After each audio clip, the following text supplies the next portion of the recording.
말씀 보겠습니다.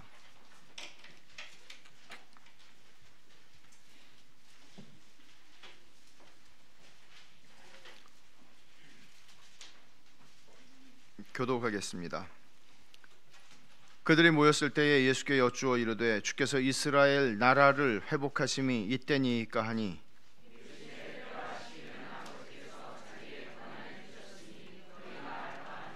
오직 성령이 너희에게 임하시면 너희가 권능을 받고 예루살렘과 온 유대와 사마리아와 땅끝까지 이르러 내 증인이 되리라 하시니라.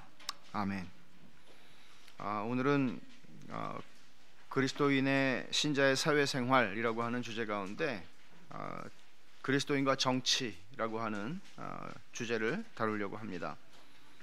주께서 허락하시면 한 주간 더 이 주제를 다루려고 생각을 합니다. 1세기의 고린도 교회는 몇 가지 이유로 분열과 분쟁을 겪었습니다. 바울 사도가 이 고린도 교회에게 이렇게 고린도전서 그 앞부분에서 이렇게 씁니다. 형제들아, 내가 우리 주 예수 그리스도의 이름으로 너희를 권하노니 모두가 같은 말을 하고 너희 가운데 분쟁이 없이 같은 마음과 같은 뜻으로 온전히 합하라. 내 형제들아, 글로에의 집 편으로 너희에 대한 말이 내게 들리니 곧 너희 가운데 분쟁이 있다는 것이라. 그러니까 교회가 분쟁이 있었는데 이 고린도 교회의 분열과 분쟁을 초래한 문제는 자기들이 선호하는 지도자들을 너무나 열렬히 추종했기 때문에 생긴 문제였습니다. 그러니까 이스라엘 백성들의 역사를 봐도 그런 일들은 종종 일어나죠. 지도자들이 반역을 일으킬 때 그들을 따르는 사람들이 늘 있게 되고 모세도 그런 위기를 겪고 또 다윗도 그런 위기를 겪고 보면 이 세상의 정치의 역사도 마찬가지입니다. 근데 고린도 사람들도 자기들에게 영향력이 있는 세 사람의 지도자들이 있었거든요. 바울이 있었고 아볼로가 있었고 또 베드로도 영향력이 있는 지도자였습니다. 그런데 자기들은 나는 물론 이 세 사람 중에 누가 요즘같이 담임 목사고 부목사고 사실 부목사라는 개념은 그렇게 성경에 그런 개념은 없습니다. 사실은. 근데 이제 이런 개념이 아닌 것이죠. 이 사람들이 다 이 고린도 교회에 영향을 주었던 사람들입니다. 어떤 사람들은 베드로가 자기들의 성향이나 기질과 맞았을 수도 있겠죠. 또 어떤 사람들은 훨씬 더 바울이 자기들의 성향에 맞았을 수도 있습니다. 그들은 다 바울이나 베드로나 주님의 사도였고 또 아볼로도 다른 복음을 전하는 사람이 아니라 사도들이 전한 그 복음을 전하는 사람이었음에도 불구하고 같은 메시지를 전하고 있음에도 불구하고 그들은 자기들이 좋은 지도자가 있었던 거죠. 여러분들도 그런 거 경험하지 않으십니까? 나하고 좀 이 사람은 맞는다, 이 목사님은 맞는다, 이런 게 있을 수 있단 말이에요. 그러니까 이제 심지어 웃기는 거는 그리스도파까지 있었으니까 이건 정말 웃기는 거죠. 난 세 사람 다 마음에 안 들어, 이런 걸까요? 나는 세 사람 다 마음에 안 들어. 그리스도파도 있었어요. 그러니까 이런 식으로 교회가 분열될 수 있다는 것, 여러분 이게 얼마나, 그러니까 사람을 보게 되면 그런 일들이 일어나는 것이죠. 그러니까 그가 전하는 메시지가 아니에요. 지금 한국 교회도 마찬가지입니다. 한국 교회도 지금 정말 부끄러울 만큼, 이 세상 앞에 부끄러울 만큼 이상해지는 것은 하나님의 말씀은 무어하죠. 그러나 목사는 무어한 사람이 없어요. 아니, 무어는커녕 얼마나 많은 실수와 얼마나 많은 잘못을 할 수 있는 존재입니까? 그럼에도 불구하고 사람을 의지하고 우리 목사님은 틀릴 수가 없다는 식으로 그렇게 생각을 한다는 것은 얼마나 그 신앙이 온전하지 못하고 비뚤어진 신앙인가 하는 것을 보여주는 것이죠. 고린도 사람들은 이렇게 자기들의 열심, 내가 베드로를 사랑하고 베드로를 추종하는 게 무슨 문제겠어요? 아니, 베드로가 아니고 내가 신천지를 추종한다면 문제겠죠. 세상에 다른 어떤 온전치 못한 다른 복음을 따라간다면 문제겠죠. 그런데 아볼로가 틀렸습니까? 틀리지 않았습니다. 바울이 틀렸습니까? 틀리지 않았습니다. 다 옳습니다. 근데 뭐가 문제겠습니까? 이런 생각들을 하면서 그들은 열심히 추종을 했습니다. 그런데 그들은 그 열심이 주님의 몸을 찢고 있다는 사실을 인식하지 못했습니다. 교회를 위한 열심입니다. 혹 그들은 복음을 위한 열심이라고 말할 수도 있습니다. 복음을 위한 열심일 수도 있고 또는 교회를 위한 열심일 수도 있고 그것은 어떤 주의 종이라고 그들이 부르는 바 그를 향한 열심일 수도 있습니다. 그런데 이것이 주님의 몸인 교회를 찢고 있었다는 사실을 바울 사도는 이야기를 하는 것입니다. 제가 얘기하려고 그러는 것은 고린도 교회의 문제와 같은 것은 물론 아닙니다. 오늘 한국 교회는 이와 유사한 문제들을 겪고 있습니다. 주님의 몸을, 찢어진 주님의 몸을, 찢어진 그리스도의 몸을 우리도 경험하고 있습니다. 가장 심각한 것 중에 하나는 정치입니다. 진영 논리로 한국 교회는 양분되어 있는 느낌입니다. 한 지역 교회가 양분되어 있습니다. 세대 간에 양분되어 있습니다. 세대의 문제만도 아닙니다. 이것은 그들의 정치적 입장, 보수든 진보든 정치적인 입장 혹은 지지하는 정당, 지지하는 정치 지도자에 의해서 교회가 양분되어 있습니다. 지역적으로도 그렇습니다. 또는 그들이 가진 여러분 전에 제가 한번 말씀드린 것 같은데 부모한테서 가장 크게 영향을 받는 거 세 가지가 있대요. 첫째는 종교고 두 번째는 정치예요. 가만히 생각해 보니까 저도 그런 것 같아요. 저희 아버지의 정치적 성향을 그대로 닮았어요. 근데 보니까 저희 할아버지도 그러셨어요. 종교도 그래요. 종교와 정치. 그리고 세 번째 뭘까요? 감사하는 태도요. 이건 진짜 좀 놀랍더라고요. 부모가 감사를 많이 하는 사람 같으면 자식들이 그걸 배운대요. 근데 부모가 늘 비판적이고 늘 누굴 욕하고 그런 걸 많이 하면은 자식들이 그걸 그렇게 잘 배운대요. 좀 무서운 얘기예요. 이 정치라고 하는 거, 그리스도의 몸을 찢어놓는 것 같습니다. 교회가 태극기와 촛불, 보수와 진보라는 정치적인 진영 논리로 분열되어 있어서 가끔 보면은 이 사람에게는 이 나라의 정치가, 우리가 두 나라에 속해 있는 시민이라고 얘기하잖아요. 근데 이 사람에게는 대한민국의 시민으로서 내가 지지하는 정당과 내가 지지하는 지도자가 정권을 잡는 것이 신앙보다, 예수 그리스도보다, 하나님의 나라보다, 하나님의 이름보다, 하나님의 뜻보다 더 중요하구나. 그렇게 단정하지 않을 수 없을 만큼 강한 사람들을 많이 만나요. 그래서 교회 안에서도 싸워요. 거의 목숨을 걸다시피 해요. 서로 다른 견해를 가진 사람들을 원수로 만드는 거죠. 이게 세상의 광장에서만 일어나는 일이 아니라 교회 안에서 일어난다니까요. 한 사례를 제가 말씀드리죠. 새벽 기도회를 마치고 한 교회의 지체들이 한 10여 명이 아침을 먹으러 카페에 갔습니다. 10여 년 전쯤에 이쪽에 왼쪽에 앉은 사람들은 아침을 먹으면서 참 노무현 대통령이 아깝다고 얘기를 합니다. 이쪽에 오른쪽에 앉은 사람들은 전임 대통령들의 이름을 들먹이면서 그 사람들 빨갱이라고 얘기를 합니다. 우리는 함께 기도했고 그리스도 안에 있는 사람들이고 한 식탁 앞에 앉아서 기도를 마치고 함께 식사를 하고 있습니다. 그런데 그런 일들이 일어납니다.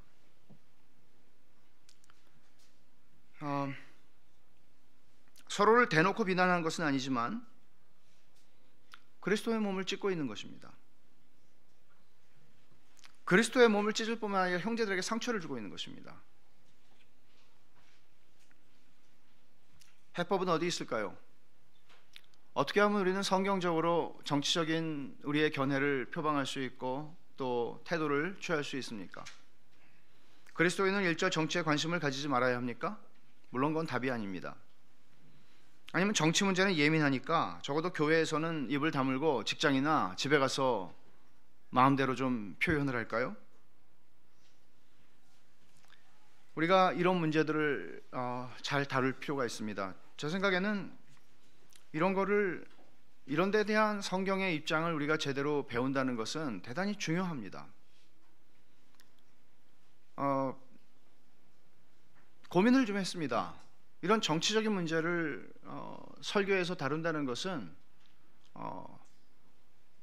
폭탄 테러와 같은 것이 자살 폭탄 테러와 같은 게 아닌가. 대한민국에서 이렇게 정치에 예민한 대한민국에서 제가 오늘 이 설교로서 여러분들을 시험해 보려고 합니다. 여러분들이 어떤 분들인지. 그리스도인은 두 나라 시민으로 살아가는 사람입니다. 신자는 아브라함과 맺으신 구속 언약의 기초에서 세워진 하나님 나라의 백성이 되었지만, 그러나 노아 언약의 기초에서 세워진 일반 나라의 시민이기도 합니다. 우리는 하나님 나라의 온전한 백성임과 동시에 대한민국의 몇 분은 미국 시민이시지만 대한민국의 우리 시민입니다. 이 말은 우리가 교회의 영역에서는 믿음으로 살고 교회 밖 세상의 영역에서는 세상 지혜와 이치를 따라서 살아간다는 의미는 아닙니다. 우리는 언제나 하나님 나라의 백성이고 시민이고 동시에 일반 나라의 시민으로 살아갑니다. 교회는 신자의 영적인 관할권을 가진다면 칼빈의 표현인데, 일반 나라는 세속적인 관할권을 가집니다. 여러분이 주차를 잘못한다고 해서 제가 여러분에게 딱지를 떼지는 않습니다. 그것은 교회의 관할권 밖의 문제입니다. 우리는 혼동하지 말아야 하는 것은 그럼에도 불구하고 구속의 나라를 표방하는 교회와 일반 나라, 노아의 언약에 기초한 일반 나라, 우리 대한민국이라고 하는 이 나라에서 살아가는데 이 두 가지 통치 가운데 있는데 이 두 통치는 다 그리스도의 통치 아래에 있다는 사실입니다. 교회만이 그리스도의 통치 아래에 있는 것이 아니라 온 세상이 다 그리스도의 통치 아래에 있습니다. 예수님께서 승천하시기 전에 제자들에게 이렇게 마태복음 28장에 말씀하시는데, 예수께서 나와 말씀하여 이르시되 하늘과 땅의 모든 권세를 내게 주셨으니, 하늘과 땅의 모든 권세를 가지신 분은 내가 구주요 주님이라고 부르는 나의 주님이십니다. 그분이 세상을 통치하십니다. 바울 사도는 그리스도의 통치권을 이렇게 묘사했습니다. 에베소 1장 21절을 한번 보겠습니다. 에베소 1장 21절.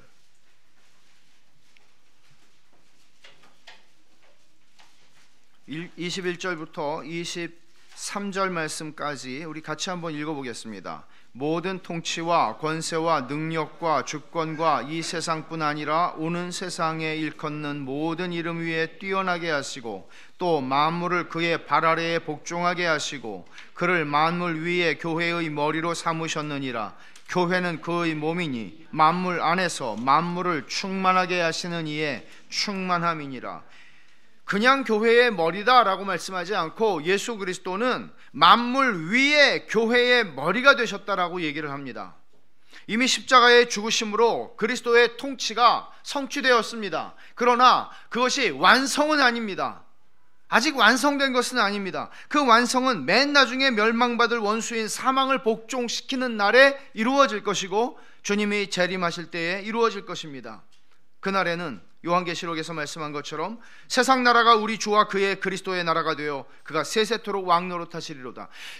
두 나라 가운데 우리는 살아가지만 지금 하나님의 구속의 나라를 표방하는 교회는 영원할 것이에요. 그러나 하나님께서 이 세상에 지으신 대한민국, 미국, 북한, 일본 이런 나라들은 다 사라지게 될 것이라고요. 다 그리스도의 나라가 될 것이라고 얘기를 해요. 하나님의 나라는 완성될 것입니다. 그때. 하지만 지금 우리가 살아가는 세상은 완성된 세상을 살아가는 것은 아닙니다. 그리스도께서 지금도 통치하고 계세요. 그리스도께서 지금 대한민국도 그리고 북한도 미국도 이 세상의 모든 나라들을 통치하고 계세요. 우리는 그런 세상에서 지금 두 나라에 속해서 살아가는 겁니다. 하나님 나라의 백성이고 동시에 우리는 대한민국 백성으로 살아갑니다. 이 두 나라에 대한 생각이 역사적으로 많은 그 변화들이 있었어요. 예를 들어 초대교회에 처음에 300년은 정말 박해와 핍박이 심했던 시대를 살았습니다. 그들을 둘러싸고 있는 처음에 예루살렘 교회는 유대교의 핍박을 받아야 했습니다. 그리고 로마 제국이라고 하는 이 거대한 제국은 황제 숭배가 1세기부터 시작이 되어서 황제를 주라고 부르라고 얘기를 했고, 그리스도인들은 황제가 주가 아니라 우리의 주는 그리스도밖에 없다고 그들은 고백해야 했고, 그렇기 때문에 성령이 아니면 그들은 그런 고백을 할 수가 없었을 것입니다. 왜냐하면 그리스도가 나의 주라고 고백하면 황제가 주라는 것을 부인하게 되는 것이고, 그렇게 될 때 그들이 당해야 할 어려움들과 손해와 불이익과 심지어는 가정이 뿔뿔이 찢어지고 노예가 되는 그런 일들까지도 일어났던 것입니다. 쉬운 일이 아니었습니다. 이런 시대를 살아갔던 시대에 처음에 한 300년 동안의 문헌들은 일반적으로 교회와 세상의 관계에 대해서 어떻게 묘사를 했겠어요? 대립하고 적대하는 관계로 일반적으로 묘사했어요. 대립하고 적대하는 관계예요. 그럼에도 불구하고 성경에서 말씀하는 대로 이것을 뒤집어 엎으라든지 혹은 그들을 향해서 공격하라든지 저항하라든지 그런 적극적인 명령들이 주어지지는 않습니다. 특히 개인적인 차원에서. 그러나 4세기 초에 300년의 역사가 지나가고 콘스탄티누스 황제가 회심을 하게 되고, 그 회심의 진위에 대해서도 역사가들은 논란을 벌이고 있습니다만은 로마 제국의 기독교에 대한 관용과 포용이 시작이 됩니다. 이런 상황의 변화는 교회와 세상의 관계를 이해하는 데에도 굉장히 많은 변화를 가져오게 되었습니다. 그래서 이 콘스탄티누스가 회심을 하고 기독교를 공인한 이후에 활발하게 활동을 했던 교회사가는 유세비우스라고 하는 사람이 있는데, 이 사람은 어느 정도로 자기의 역사적인 관점을 형성을 했는가 하면, 지금 이 로마라고 하는 것은 하나님의 종말론이 지금 이 땅에 실현되고 있는 모습이다 라고 할 만큼 하나님의 복음의 역사가 자신들이 눈뜨고 살아서 보고 있는 그 역사의 현실 속에서 자리를 잡아가고 있었다는 것이죠. 굉장히 큰 변화죠. 지나간 300년에 비한다면. 그것은 상황이 변했기 때문에 그런 변화들이 있었다는 것입니다. 유세비우스가 죽고 나서 얼마 되지 않아서 교회 역사에 한 탁월한 지성 신학자가 태어나는데, 그 사람은 어거스틴이었습니다. 근데 또 세상이 변하기 시작했어요. 처음에는 어거스틴도 유세비우스가 가지고 있었던 관점을 그대로 가지고 있었습니다. 그런데 어거스틴이 나이가 들어가면서 세상이 변하기 시작하는데, 로마 제국은 전과 달리 여기저기서 무너져가는, 붕괴해가는 소리들이 들리기 시작했고, 결정타는 410년, 주후 410년에 8월 24일에 일어났습니다.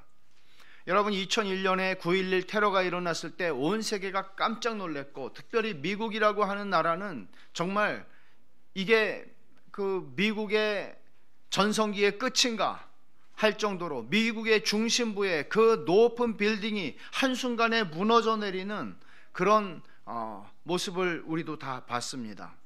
충격이죠. 전 세계를 충격에 몰아넣었던 사건이죠. 그런데 이런 일이 410년 8월 24일에 로마 제국에 일어났습니다. 로마가 게르만족의 하나인 서고트족에 의해서 3일 동안 완전히 약탈을 당한 겁니다. 그들은 로마 시내로 쳐들어왔고, 로마 시대를 짓밟았고, 황제들의 묘를 파헤쳤고, 그들이 지금까지 쌓아나왔던 그 로마의 영광을 짓밟았습니다. 사흘 동안. 이 사건은 당시에 지성인들에게, 일반인들에게도 말할 것 없겠지만 800년 동안 로마는 침략을 당한 적이 없었습니다. 지난 800년 동안 팍스 로마나라고 하는 로마의 평화, 로마의 힘에 의한 평화가 이루어지고 있었는데 이제 그게 무너지기 시작한 거죠. 그리고 이 게르만족의 여러 이 민족들은 이제는 로마를 지나서 어거스틴이 살고 있는 북아프리카까지도 밀고 내려오기 시작을 했습니다. 이 사건은 어거스틴으로 하여금 당시에 최고의 지성 중에 한 사람이었던 어거스틴으로 하여금 그의 신국론을 쓰게 만들었습니다. 이후 15년 동안에 걸쳐서 그는 성경적 역사 철학이라고 하는 것을 자신의 신국론 안에 담아서 쓰게 됩니다. 여기서 소위 우리는 두 나라 이론이라고 하는 것을 보게 됩니다. 하나님의 도성이 있고 인간의 도성이 있다. 세상의 모든 사람은 아담부터 시작해서 마지막에 심판전의 마지막에 태어날 그 사람까지 사람은 다 둘 중에 하나다. 하나님의 도성에 속하거나 인간의 도성에 속하거나 둘 중에 하나다. 둘로 나뉜다 라고 얘기를 합니다. 그리스도인들은 성령을 따르는 하나님의 도성에 속하는 것이고, 그리스도를 믿지 않는 불신자들은 육체를 따르는 인간의 도성에 속하는 것이다 라고 얘기합니다. 서로 중복되거나 이중회원권을 가질 수 없다고 그는 분명하게 말합니다. 하나님의 도성에 속한 사람이 인간의 도성에도 잠깐 속하는 건 아니라는 것이죠. 하나님의 도성이냐 사람의 도성이냐, 그것은 확연하게 나눠지는 이중 시민권은 여기에는 존재하지 않습니다. 하지만 두 도성이 정확하게 지상에 살아가는 교회라고 하는 영역과 지상에서 살아가는 이 세상이라고 하는 영역과 정확하게 동일시되는 것은 국가라는 영역이죠. 동일시되는 건 아니기 때문에 때때로 한 도성에 속한 사람으로서 세상에 사는 동안에 다른 도성에 가서 일할 수 있다고 애매하게 표현을 한 부분이 있습니다. 세월이 한 1000년이 또 지났습니다. 교회와 국가의 상관관계에 대한 문제는 그렇게 쉬운 문제가 아니었고, 또 이 문제로 인해서 심각하게 고민을 했던 한 사람이 있었는데 그는 종교개혁자 마틴 루터입니다. 마틴 루터도 어거스틴의 두 나라 이론에 기초해서 많이 말을 했습니다. 루터는 모든 인류는 하나님 나라에 속한 신자들과 세상 나라에 속한 불신자로 구분된다고 말한 점에서 어거스틴과 동일합니다. 하나님께서 두 나라를 위해서 두 가지 통치를 세우셨다고 그는 얘기를 합니다. 영적 통치가 있고 세속적 통치가 있다는 거죠. 영적 통치의 목적은 하나님의 백성을 많이 만들어내는 것입니다. 세속 통치의 목적은 악인과 불신자들을 세속의 칼로 억제하는 것입니다. 부정적이죠. 세속의 칼을 가지고 말하자면 사형, 무기징역 혹은 태형, 옛날에 모두 다 있었잖아요. 그런 걸 가지고 세상의 칼, 힘을 가지고 권력을 가지고 무력을 가지고 사람들을 통제하는 것이다. 죄악을 억제하는 것이다. 이게 세속 통치의 목적이라고 그는 얘기했어요. 루터도 어거스틴처럼 엄밀하게 두 나라는 분리되지만 둘 사이에 중복 회원이 될 수는 없다. 그도 이렇게 이야기를 합니다. 한 나라의 시민으로 사는 것이죠. 그래도 그리스도인이 칼에 사용해서 완전히 분리되거나 무관하게 사는 것은 아니죠. 그리스도인이라 할지라도 잘못하면 이 세상의 법에 의해서 제재를 받게 되는 것이죠. 역시 애매한 입장이 조금 드러납니다. 이 두 나라 이론이 종교개혁자 칼빈에게 갔을 때 성숙하게 완성이 된다고 볼 수는 없지만 성숙해지는데 더 입장이, 칼빈은 기독교 강요 3권 19장 15절 그리고 4권 20장에서 이 문제를 다루고 있습니다. 칼빈은 신자는 이중적인 통치를 받는다고 말했습니다. 그게 지금 우리가 생각하고 있는 전제입니다. 신자는 두 나라 시민입니다. 우리는 하나님 나라의 시민이기 때문에 대한민국에서는 우리는 대한민국 주민등록증은 버려도 된다, 그렇게 말하지 않습니다. 지난주에 우리가 상고한 말씀처럼 하나님의 백성은 이 세상에서 훌륭한 시민이어야 합니다. 우리의 투표권을 행사할 수 있어야 하고, 때로는 그리스도인들 가운데 좋은 정치인들이 나와야만 합니다. 그리스도인들이 이 땅의 문화생활과 이 땅의 모든 것들에 참여해야 합니다. 적극적으로 말이죠. 칼빈은 이중 통치를 받고 있다, 그렇게 얘기를 합니다. 하나는 영적 관할권이고 하나는 세속적 관할권인데, 이게 이제 영적 통치와 세속적 통치죠.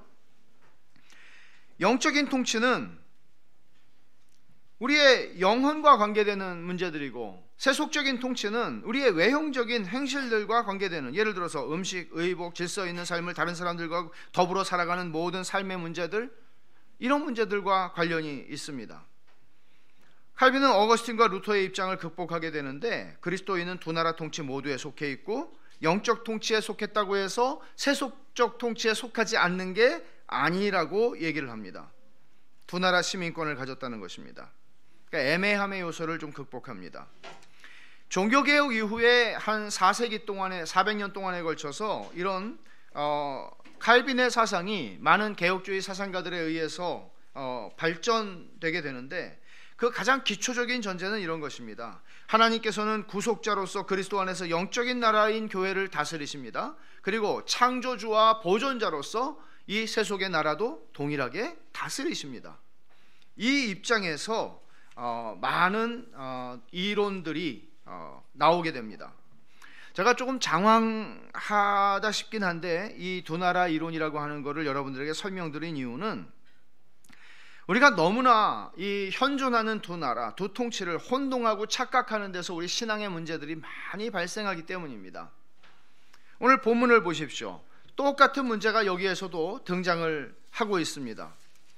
예수님께서 십자가에서 죽으시고 부활하셨습니다. 그리고 나서 약 40일 동안 제자들에게 나타나시면서 하나님 나라의 일을 말씀하시고 가르치셨습니다. 그게 1장 3절, 사도행전 1장 3절에서 하는 말씀이죠. 그리고 나서 이제 주님께서 승천하시기 전의 상황을 묘사하는 것 같은데, 6절에 그들이 모였을 때 예수께 여쭈어 이르되 주께서 이스라엘 나라를 회복하심이 이때니까 하니, 바로 이겁니다.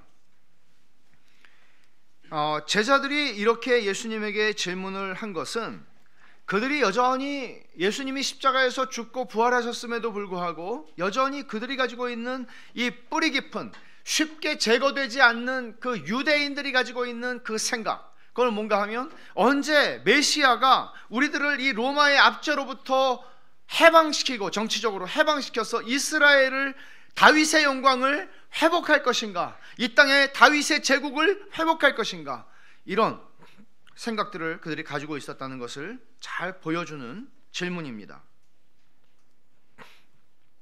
예수님이 십자가에서 죽으신 뒤에도 여전히 제자들이 이런 생각을 가지고 있었다는 것은 누가복음 24장에서도 볼 수 있는데, 한번 가보십시오.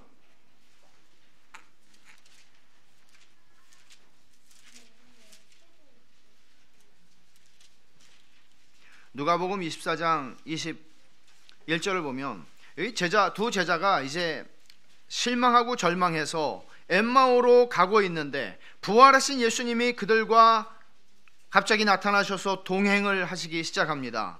그때 예수님인 줄을 알지 못하고 이 두 제자가 하는 말을 보면 이들은 이렇게 말합니다. 21절에, 누가복음 24장 21절에 우리는 이 사람이, 예수님이 이스라엘을 속량할 자라고 바랐노라. 우리는 이런 기대를 하고 예수님을 쫓아다녔다는 거예요. 이거는 지금 사도행전 1장 6절에서 읽은 말씀하고 조금도 다르지 않습니다. 뿐만 아닙니다. 가이사랴에서 예수님이 당신이 누구신지를 베드로가 고백하게 하셨고, 저는 그리스도시요 살아계신 하나님의 아들입니다 라고 고백을 했고, 예수님께서는 이제 예루살렘에 가셔서 고난을 받고 죽으실 것을 말씀하셨습니다. 그러자 베드로가, 조금 아까 그렇게 멋지게 고백을 했던 베드로가 뭐라고 얘기를 합니까? 주여 그리 마옵소서, 이 일이 결코 주께 미치지 아니하리이다. 그리고는 예수님한테 혼이 나죠. 사탄아 내 뒤로 물러가라. 왜 베드로가 주님이 고난을 받고 죽는다는 얘기를 하자 이렇게 반응을 한 것이겠습니까? 고난받고 죽으면 안 되거든요. 예수님은 우리를 로마의 압제에서 건져내셔야 된다고요. 이런 기대가, 정치적인 기대가 그들에게는 메시아에게 있었던 것입니다. 주는 그리스도시요 메시아입니다. 그러니 죽으시면 안 됩니다. 우리를 구원하여, 로마의 압제에서 구원하여 우리를 회복시켜 주셔야죠. 이스라엘 다윗의 영광을 회복시키실 분은 당신이 아닙니까? 라고 생각하고 있었다는 것을 보여주는 겁니다. 주님께서 부활하셔서 사도행전 1장 3절에 보면 40일 동안 그들에게 나타나셔서 하나님 나라의 일을 가르치셨다고 말했어요. 그럼에도 불구하고 이 사람들은 지금 깨닫지를 못하고 있는 거죠. 예수님이 처음에 선포하신 말씀이 뭐예요? 마가복음 1장 15절에 하나님 나라가 가까이 왔다, 하나님의 통치가 임했다. 정치적인 메시지인 건 분명합니다. 정치적인 개념이 들어가 있는 것입니다. 그러나 제자들이 생각하는 그런 나라는 아니었습니다. 그래서 주님께서 이들이 묻자 대답하시기를, 때와 시기는 아버지께서 자기의 권한에 두셨으니 너희가 알 바 아니요, 때와 시기는 아버지가 알아서 하신다, 이렇게 말씀하세요. 근데 사실은 여기서 우리는 때와 시기만 얘기할 수 있지만 때와 시기에 대한 문제만이 아니에요. 두 가지를 얘기하시는 거죠. 하나님의 나라의 성격과 하나님의 나라가 어떻게 임하는가에 대해서도 주님은 8절에서 말씀을 하십니다. 오직 성령이 너희에게 임하시면 너희가 권능을 받고 예루살렘과 온 유대와 사마리아와 땅끝까지 이르러 내 증인이 되리라. 이런 말씀이죠. 분명히 하나님 나라는 전 세계 로마 제국을 넘어 땅끝까지 확장될 게 분명하다. 그런데 그것은 너희가 생각하는 정치적인 이스라엘이라고 하는 국가의 회복하고는 거리가 멀다.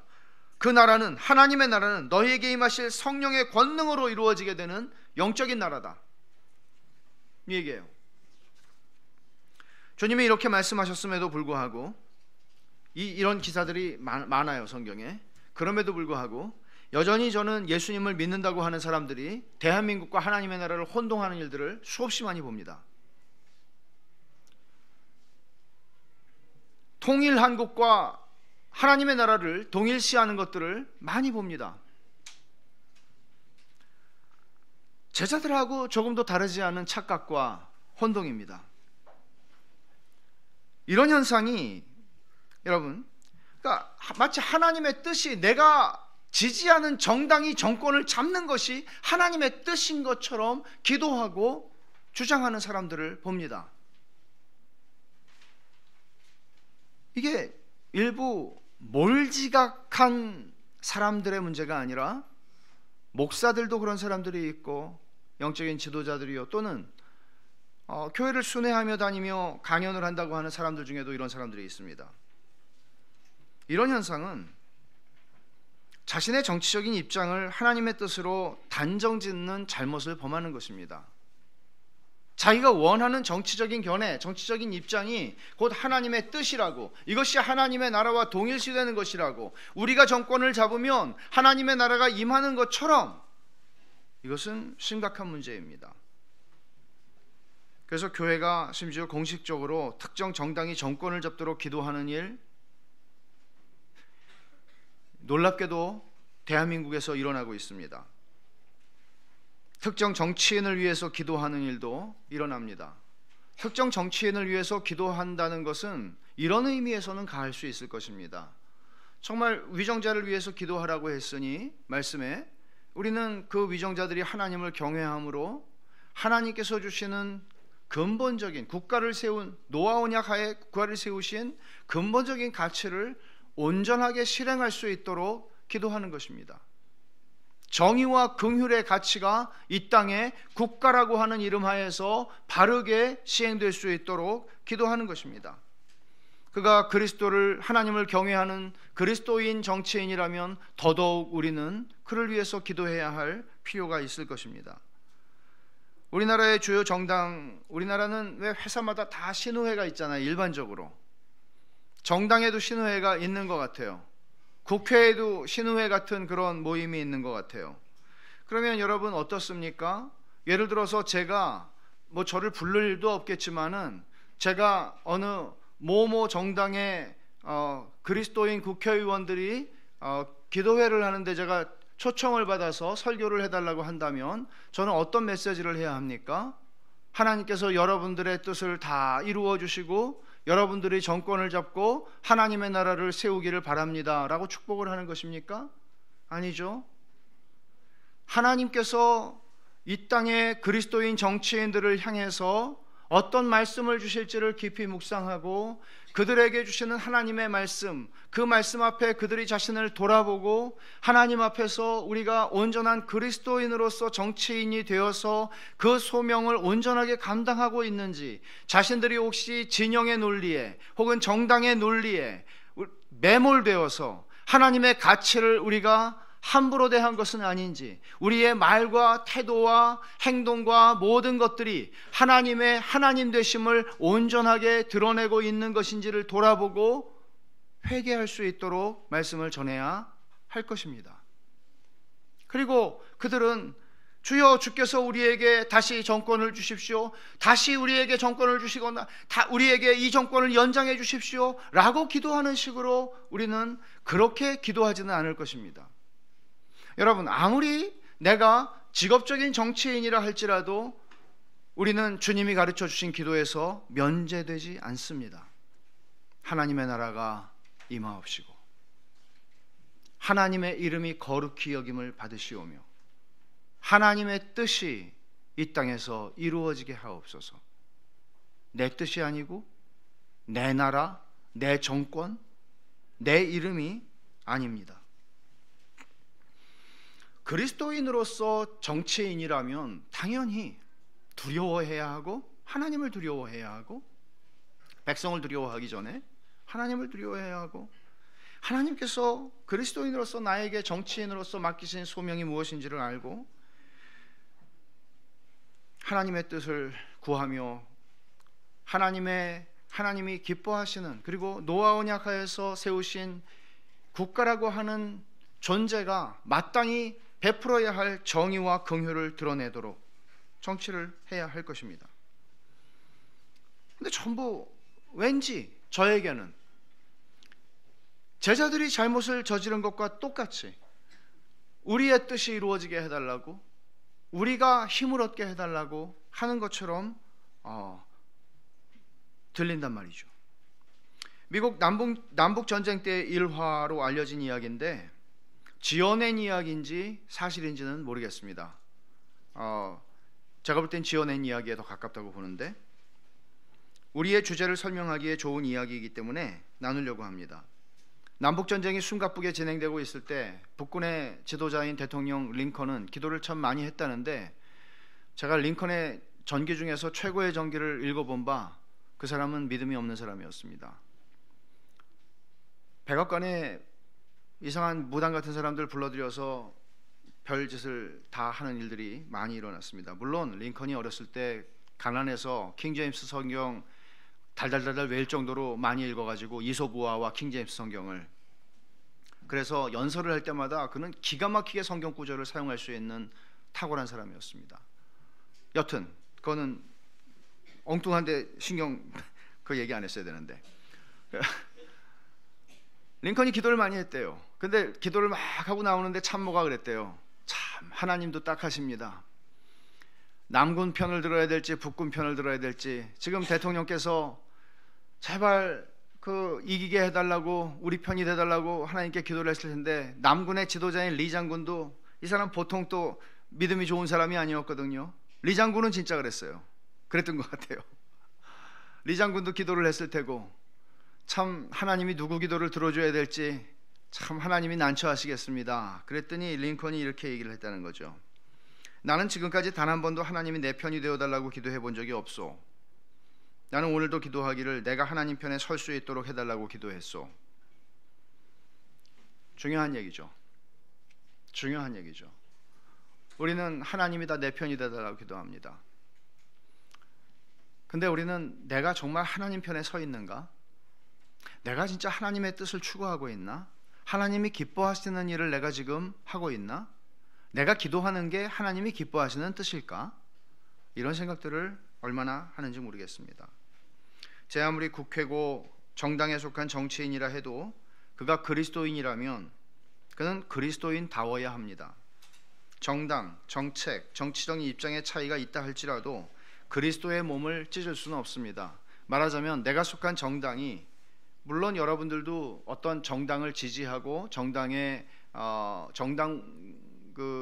가입할 수 있습니다. 그리스도인으로서. 그러나 내가 속한 정당이 나에게 내가 어느 당원이라고 하는 것이 내가 그리스도 안에 있는 그리스도인이라고 하는 것보다 여러분의 정체성을 설명하는데 더 큰 것이라면 여러분들은 분명히 신자됨의 영광과 은혜를 모르고 있는 사람임에 틀림없습니다. 그런 사람들이 국회에는 굉장히 많이 있지 않나 하는 우려가 있습니다. 그것은 국회만의 문제겠습니까? 오늘날 교회에서 벌어지고 있는 대한민국의 많은 교회들에서 벌어지고 있는 문제들을 볼 때 그렇다는 이야기입니다. 만일 그리스도 안에 있다는 것이 우리에게 우리 자신을 설명할 수 있는 최고의 정체성이라면 내가 신자라는 것이 이 세상에 내가 가지고 있는 모든 직함들 다 사라질 것입니다.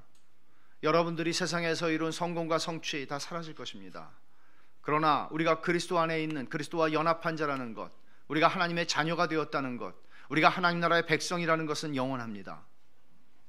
그렇다면 우리는 이 세상에 잠깐 있다가 없어질 어떤 것들에 의해서 너와 내가 그리스도 안에 있음에도 불구하고 적이 될 수 있는 상황,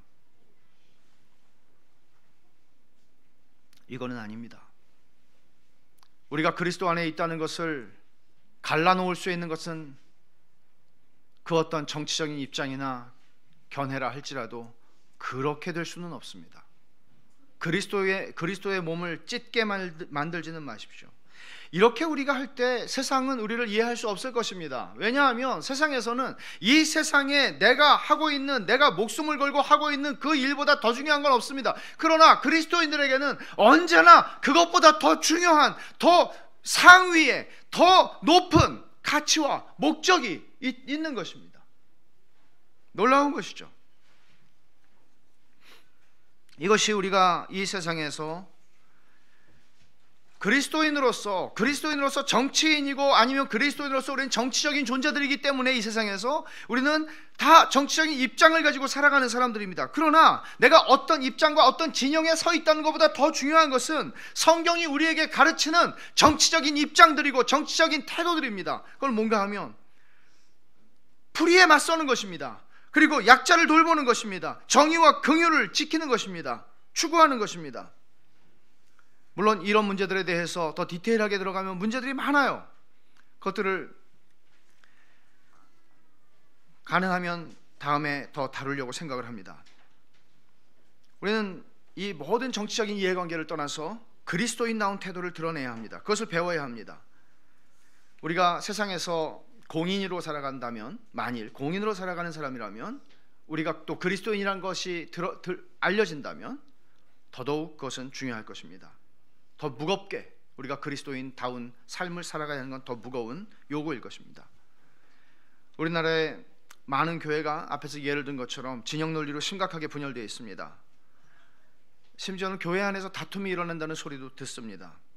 여러분, 우리 골로새서 한번 찾아보겠습니다. 골로새서 3장 12절.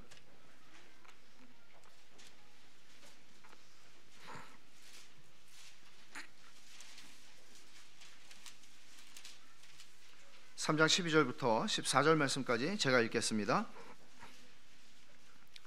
그러므로 너희는 하나님이 택하사 거룩하고 사랑받는 자처럼 긍휼과 자비와 겸손과 온유와 오래 참음을 옷 입고, 누가 누구에게 불만이 있거든 서로 용납하여 피차 용서하되 주께서 너희를 용서하신 것 같이 너희도 그러하고, 이 모든 것 위에 사랑을 더하라. 이는 온전하게 매는 띠니라. 다툼이라는 것은 교회 안에 일어날 수 있습니다. 그런데 여기서 태도의 문제를 이야기를 하고 있습니다. 정치적인 견해 차이, 주장 때문에 다툴 수 있죠. 그러나 그 교회를 깰 수는 없습니다. 어떤 다툼의 사유든지 간에 여기서 지금 얘기하고 있는 것은 긍휼과 자비와 겸손과 온유와 오래 참음을 옷 입고 대하라는 거죠. 태도의 문제를 지금 얘기를 하고 있는 겁니다. 이게 여러분들이 하나님의 나라와 세상 나라를 혼동하게 되면, 하나님의 뜻과 내 뜻을 혼동하게 되면 그때부터는 사람이 나쁘게 변합니다. 사나워지고요, 천박해집니다. 이런 태도가 나오질 않습니다. 용납함, 긍휼, 오래 참음, 겸손, 온유, 이런 태도들이 사라지게 됩니다.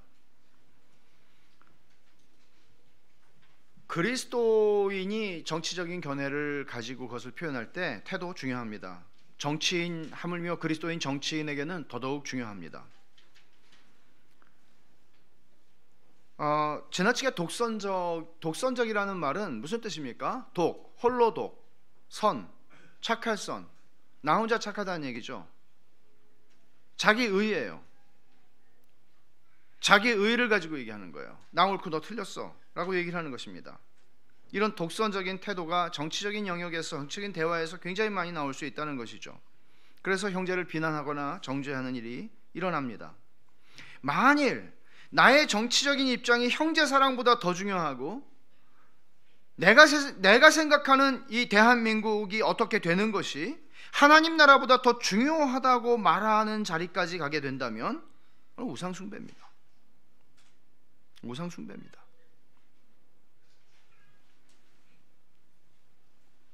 우리 자신들을 돌아봐야 합니다. 신앙은 멀리 보는 것입니다. 눈으로만 보는 게 아니고 믿음으로 보는 겁니다. 신앙은 우리를 세상 사람들하고 구별되게 합니다. 멀리 보는다는 거, 믿음으로 산다는 거는 그런 믿음이 우리의 성품을 변화시킵니다. 말하자면 눈앞에 있는 이익에 왔다 갔다 하는 삶을 살아가는 사람은 절대로 예수를 믿든 안 믿든 좋아지지 않습니다. 그 사람은 훌륭해지지 않습니다. 그런 사람은 인격이, 성품이 만들어지지 않습니다. 멀리 보는 사람은 괜찮습니다. 신앙은 멀리 보는 겁니다. 육안으로, 우리의 인간의 이성으로 멀리 보는 수준이 아닙니다. 신앙이라는 것은 죽어도 절망하지 않는 겁니다. 죽음을 이길 만큼 멀리 볼 수 있는 능력입니다. 그래서 이 신앙은 우리를 성숙함으로 데리고 갑니다. 진짜 신앙은 우리의 성품을 만들어냅니다.